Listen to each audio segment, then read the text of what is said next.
Welcome everyone.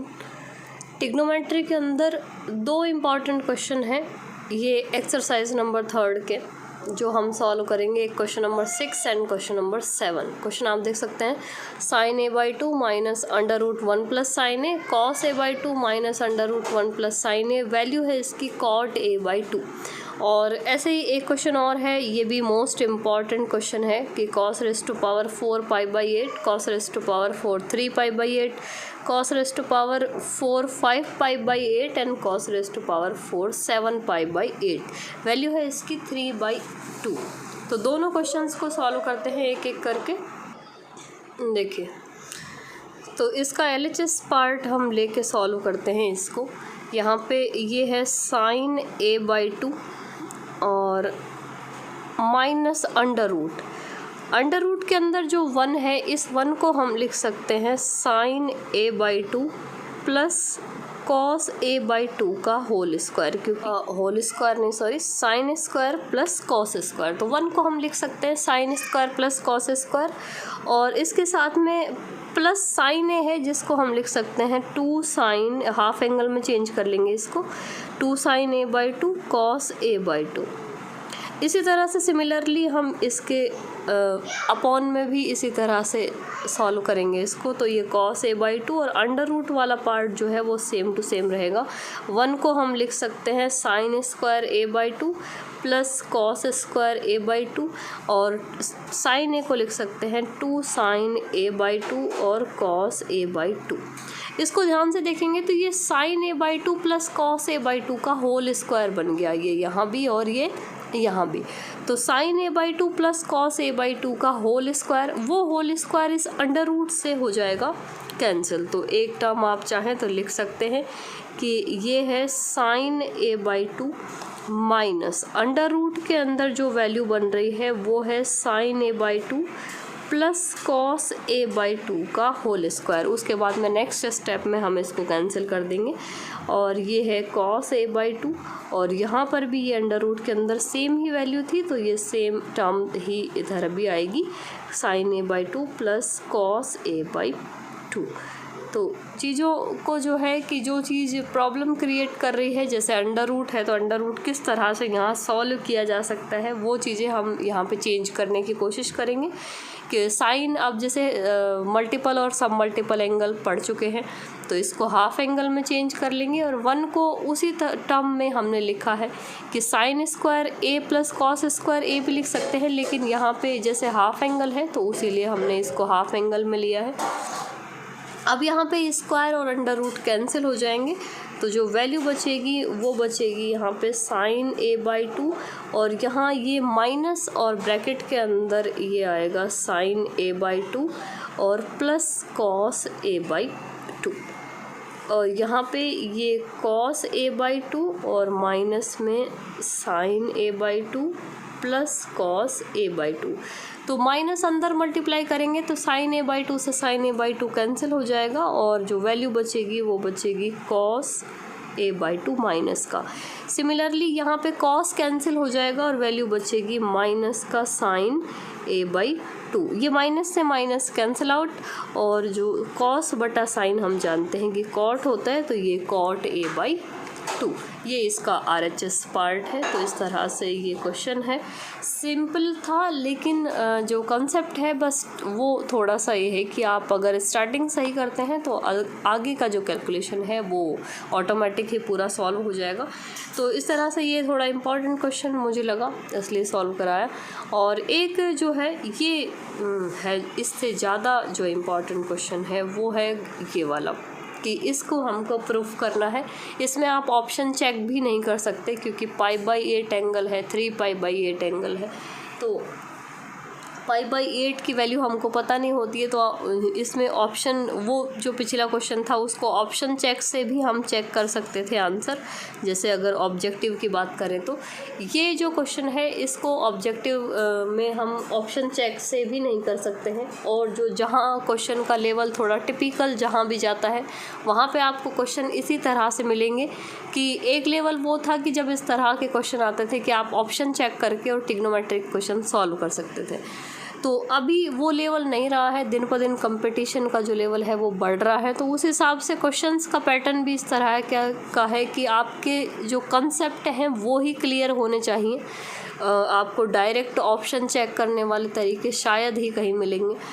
तो इसको solve करते हैं। देखो, वही इसका LHS पार्ट लेके सॉल्व करेंगे। RHS में ओनली 3/2 है, तो वैल्यू लेके आनी है हमको। तो देखो LHS को सॉल्व करते हैं। cos रेज़ टू पावर 4 π/8 है, ये cos रेज़ टू पावर 4 3 π/8 है। बाकी के जो बड़े एंगल हैं इनको हम छोटा करने की कोशिश करते हैं। तो cos रेज़ टू पावर 4 5 π/8 को हम लिख सकते हैं π - 3 π/8। अब आप देखेंगे तो अगर इसको सॉल्व करेंगे तो ये 8 में से 3 गए, 5 π/8 बचेंगे। और इसी तरह यहाँ पे करेंगे तो ये cos रेज़ टू पावर 4 इसको लिख सकते हैं π - π/8। तो इसको सॉल्व करेंगे तो 7 π/8 आएगा। ठीक है, अब देखते हैं यहाँ पे। तो ये तो cos रेज़ टू पावर 4 π/8 ही, ये cos रेज़ टू पावर 4 इसको हम चेंज कुछ कर ही नहीं रहे हैं, इसको सॉल्व कर रहे हैं। तो cos π - थीटा, तो cos π - थीटा अगर हम देखें तो सेकंड क्वाड्रेंट के अंदर वैल्यू जा रही है cos की, और सेकंड क्वाड्रेंट के अंदर जो cos होता है वो होता है नेगेटिव। तो इसलिए इसकी जो वैल्यू आएगी वो आएगी माइनस का cos 3 π/8, और उस पे पावर अप्लाई है 4। और यहाँ पे भी आप देखेंगे तो ये वैल्यू भी वही सेकंड क्वाड्रेंट के अंदर जा रही है। तो यहाँ पे भी जो वैल्यू आएगी वो आएगी माइनस का cos π/8, और इस पे भी वैल्यू अप्लाई है 4, और पावर अप्लाई है 4। दोनों पे पावर 4 है, इवन पावर होगी तो माइनस ऑब्वियस है कि कैंसिल हो जाएगा, पॉजिटिव हो जाएगा माइनस। तो ये भी पॉजिटिव और ये भी पॉजिटिव, ये रिपीट हो रहा है। देखो, जब पॉजिटिव होगा तो ये 2 टाइम्स आ रही है सेम टर्म, तो हम इसको डायरेक्ट 2 टाइम करके लिख सकते हैं कि ये 2 टाइम्स आ जाएगा cos की पावर 4 π/8, एंड ये cos की पावर 4 3 π/8। इस तरह से हमने इसको सॉल्व किया। और अब आगे, क्योंकि अब यहाँ पे भी ये पावर 4 में ही टर्म है जो चल रही है, तो और सॉल्व करते हैं। देखो, इसको और सॉल्व करेंगे तो हम इसको लिख सकते हैं 2 × cos की पावर 4 π/8 प्लस cos की पावर 4, ये जो 3 π/8 है इसको हम लिख सकते हैं π/2 माइनस π/8। अब इसको आप चेक करके देखिए कि अगर हम इसको इस तरह से लिख सकें कि इसका जब एल्शियम लेंगे तो ये 4 पाई में से 1 पाई माइनस होगा, तो ये 3 π/8 बचेगा। तो मीन्स इसको इस तरह से हम लिख सकते हैं। और cos π/2 माइनस, फर्स्ट क्वाड्रेंट है लेकिन वर्टिकल लाइन से एंगल चेंज हो रहा है। π/2 या 3 π/2 से जब भी एंगल चेंज होता है तो साइन कॉस इंटरचेंज होते हैं। ये फर्स्ट चैप्टर के कंसेप्ट है जो ट्रिग्नोमेट्री में, जो बेसिक में जो कंसेप्ट समझाए थे आपको सारे। तो अगर नहीं पढ़े हैं किसी ने तो वो आप पढ़ सकते हैं। फर्स्ट चैप्टर की समतल त्रिकोणमिति की जो स्टार्टिंग की प्लेलिस्ट है उसमें सबसे पहले यही वाले लेक्चर्स पढ़ाए हुए हैं। तो ये 2, ये हो गया cos की पावर 4 π/8, और ये साइन की पावर 4 π/8। इस तरह से जो है ये 4 पाई नहीं है, ये इसकी पावर 4 है। इसको थोड़ा सा क्लियर रखें लिखने में। देखिए, अब इसको हम चेंज करते हैं, और तो इसको हम इस तरह से लिख सकते हैं 2 × ये cos square π/8 plus sine square π/8 का होल स्क्वायर। इसका होल स्क्वायर बनाते हैं तो ये पावर 4 हो जाएगी, ये पावर 4 हो जाएगी, लेकिन एक टर्म जो मिडिल टर्म आती है extra 2 sine square cos square वाली, उसको यहाँ से बैलेंस करने के लिए हम वो वाली टर्म जो है एक बार माइनस कर देते हैं, जिससे कि इक्वेशन बैलेंस रहेगी। तो साइन स्क्वायर π/8 और कॉस स्क्वायर π/8, इस तरह से हम इसको इस तरह से चेंज कर सकते हैं। अब आप ये इक्वेशन अगर हम ओपन करेंगे तो ये इसके बराबर ही आएगी। ये value sine square plus cos square same angle में है तो ये वैल्यू हो जाएगी 1। तो ये वैल्यू तो हो गई 1 या 1 का स्क्वायर कह सकते हैं इसको। और ये माइनस, यहाँ पे आप देखो ये 2 साइन ए कॉस ए कुछ इस तरह का ये टर्म है जिसको हम डबल एंगल में चेंज कर सकते हैं। तो उसके लिए हमको यहाँ पे ये पूरा स्क्वायर में है तो 2b स्क्वायर में चाहिए, तो उसके लिए हम यहाँ पे 2/2 से मल्टीप्लाई कर लेते हैं। तो 2/2 में एक 2 यहाँ बैलेंस हो जाएगा और एक 2 यहाँ पे, तो ये 2, अब इसको हम लिख सकते हैं 2 साइन π/8 और कॉस π/8 का होल स्क्वायर, इस तरह से लिख सकते हैं। देखो ये 4 है, 4 जब 2 से डिवाइड होगा तो इक्वेशन बैलेंस हो जाएगी, 2 ही आएगा। और यहाँ पे ये 2 × 1 - 1/2, ये 2 साइन ए कॉस है, ये डबल एंगल में साइन 2a का फॉर्मूला है, a की जगह π/8 है तो ये हो गया साइन π/4। इसका डबल एंगल होगा तो π/4 और उस पे है स्क्वायर। सॉल्व करते हैं और इसको, तो ये 2 × 1 - 1/2, साइन π/4 की वैल्यू होती है 1/√2, उस पर स्क्वायर लगा देंगे।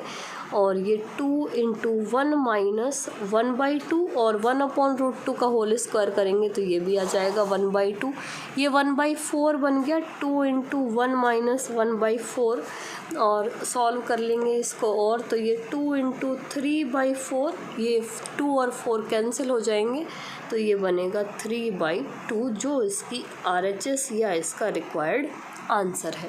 तो इस तरह से इस क्वेश्चन को हमने सॉल्व किया, काफ़ी इम्पॉर्टेंट क्वेश्चन था। तो अभी बड़ा आराम से सॉल्व किया है क्वेश्चन को। जब भी अब आपकी प्रैक्टिस जब हो जाएगी कंप्लीट तो आप इजी, जो एक एक स्टेप हमने इतना डिटेल में लिखा है वो चीज़ें आप थोड़ी बैलेंस करके और जल्दी भी सॉल्व कर सकते हैं। और लेकिन उसके लिए ये है कि पहले कंसेप्ट को इजीली और अच्छे से क्लियर करके पढ़ना है। तो ये इम्पॉर्टेंट क्वेश्चन था, इसके बाद के भी जो इम्पॉर्टेंट क्वेश्चन है वो सॉल्व करते रहेंगे हम। तो मिलते हैं।